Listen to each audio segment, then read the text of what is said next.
ये कहानी है जंग में पाकिस्तान फौज के खिलाफ जीत की गारंटी देने वाले Indian army chief same Manekshaw की, जिसने इंदिरा गांधी के हुक्म पर पाकिस्तान पर हमला करने से साफ इनकार कर दिया था। फील्ड मार्शल सेम मानेकशॉ 1971 की जंग के दौरान उस वक्त की वजीर आजम इंदिरा गांधी के साथ अपने सख्त लहजे में बात करने के साथ साथ एक बहादुर सिपाही होने के लिए भी काफी मशहूर थे। भारतीय फिल्म इंडस्ट्री के मशहूर अदाकार विकी कौशल सिम बहादुर नामी फिल्म में इंडिया के पहले फील्ड मार्शल सेम मानेकशॉ का किरदार अदा कर रहे हैं, जो 1 दिसंबर 2023 को रिलीज हुई। सीम को पहली बार 1942 में उस वक्त शोहरत मिली थी कि जब दूसरी जंग अजीम के दौरान बर्मा के महाज पर एक जापानी सिपाही की मशीन गन से बरसने वाली 7 गोलियां उनकी आंतों, जिगर और गुर्दों में घुस गईं। उस वक्त सीम के कमांडर मेजर जनरल कोविंद ने फौरी तौर पर अपना मिलिट्री क्रॉस तमगा उतारकर सीम की छाती पर लगा दिया था, क्योंकि ये तमगा हलाक होने वाले फौजी को नहीं दिया जा सकता था। उस वक्त मैदान जंग में जख्मी हो जाने वाले फौजियों के लिए यह हुक्म था कि तमाम जख्मियों को पीछे छोड़ दिया जाए, क्योंकि उन्हें वापस लाने की कोशिश के दौरान फौज की रफ्तार सुस्त हो सकती है।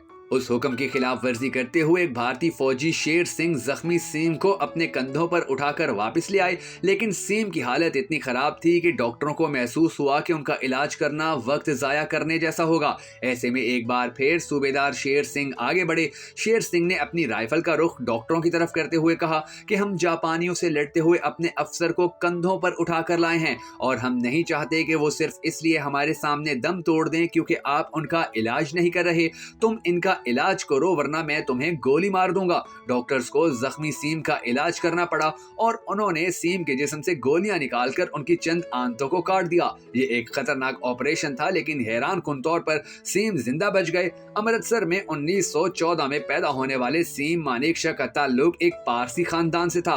उनका पूरा नाम साम हरमजी फरामजी जमशेद जी मानेकशॉ था, लेकिन उन्हें अपने पूरे नाम से शाजो नादिर ही पुकारा जाता था। सेम मानेकशॉ को जख्मी हालत में मंडलाते, फिर रंगून और फिर वापस इंडिया ले जाया गया, जहां सेहतमंद हो जाने के बाद 1946 में बतौर लेफ्टिनेंट कर्नल वो आर्मी हेडक्वार्टर दिल्ली में तैनात हुए।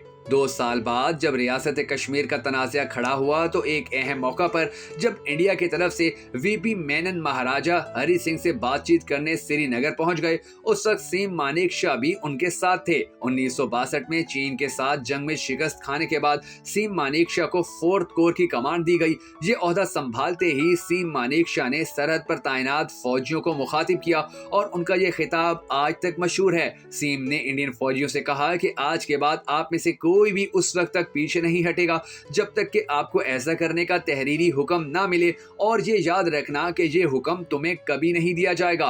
उनकी बेटी माया दारोवाला ने एक बार बताया था कि लोग समझते हैं कि सीम एक अजीम जर्नल है, उसने बहुत सी लड़ाइयां लड़ी हैं, उसकी बड़ी मूछें हैं, इसलिए घर में भी ऐसा ही यानी फौजियों जैसा रहता होगा। लेकिन ऐसा कुछ नहीं था। वो दरअसल एक बच्चे की तरह थे। वो हमारे साथ शरारतें करते और हमें बहुत परेशान करते थे।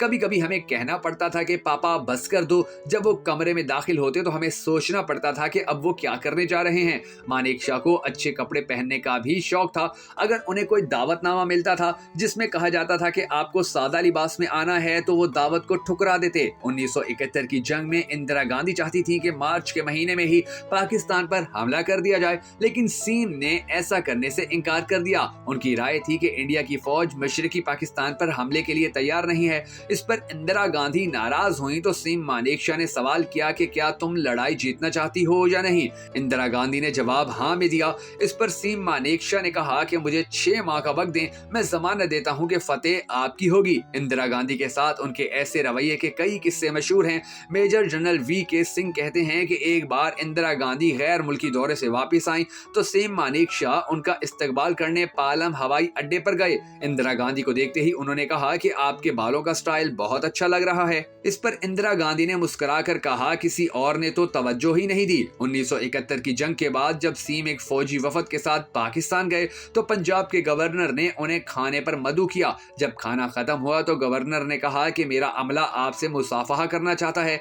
जब सीम बाहर आए तो उन्होंने देखा कि उनसे मिलने वालों की एक लंबी कतार है। जैसे ही वो एक शख्स के पास पहुंचे, उस शख्स ने उनके एजाज में अपनी पगड़ी उतार दी। जब मानेकशॉ ने वजह पूछी तो उसने जवाब दिया, सर मैं आपकी वजह से जिंदा हूं, मेरे 5 बेटे आपके कैदी हैं, वो मुझे खत लिखते हैं, आपने उनका बहुत ख्याल रखा है, वो बिस्तर पर सो रहे हैं जबकि आपके फौजियों को जमीन पर सोना पड़ता है, वो बैरकों में रह रहे हैं जबकि आपके लोग खेमों में रह रहे हैं। पाकिस्तान के साथ जंग के बाद सीम मानेकशॉ सरहद के कुछ इलाकों के तबादले पर बातचीत के लिए पाकिस्तान गए। उस वक्त जनरल टिक्का खान पाकिस्तान के आर्मी चीफ थे। पाकिस्तान के कब्जे में जम्मू का थाकोचिक नामी एक ऐसा इलाका भी था जिसे वो छोड़ने के लिए तैयार नहीं था। जनरल SK सेहना बताते हैं कि टिक्का खान सेम से 8 साल जूनियर थे और उनकी अंग्रेजी कुछ महदूद थी क्योंकि वो बतौर सिपाही भर्ती हुए थे और बाद में कमीशन हासिल करने के बाद तरक्की करते करते उस ओहदे तक पहुंचे थे।